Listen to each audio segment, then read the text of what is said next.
কবি সুভাষ মুখোপাধ্যায়ের ফুল ফুটুক না ফুটুক, ফুল ফুটুক না ফুটুক, আজ বসন্ত।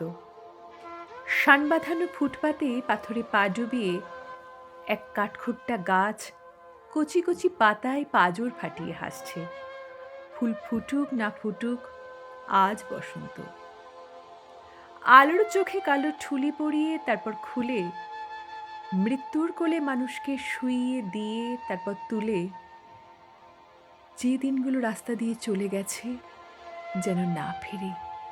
গায়ে হলুদ দেয়া বিকেলে একটা দুটো পয়সা পেলে যে হরবোলা ছেলেটা কোকিল ডাকতে যেত, তাকে ডেকে নিয়ে গেছে দিনগুলো।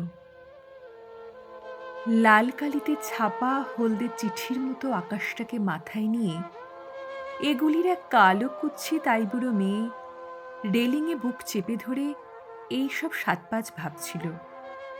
ঠিক সেই সময় চোখের মাথা খেয়ে গায়ে উড়ে এসে বসল মরণ পোড়ার মুখ লক্ষ্মী ছড়া প্রজাপতি।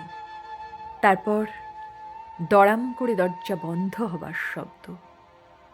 অন্ধকারে মুখ চাপা দিয়ে দড়ি পাকানো সেই গাছ তখনও হাসছে।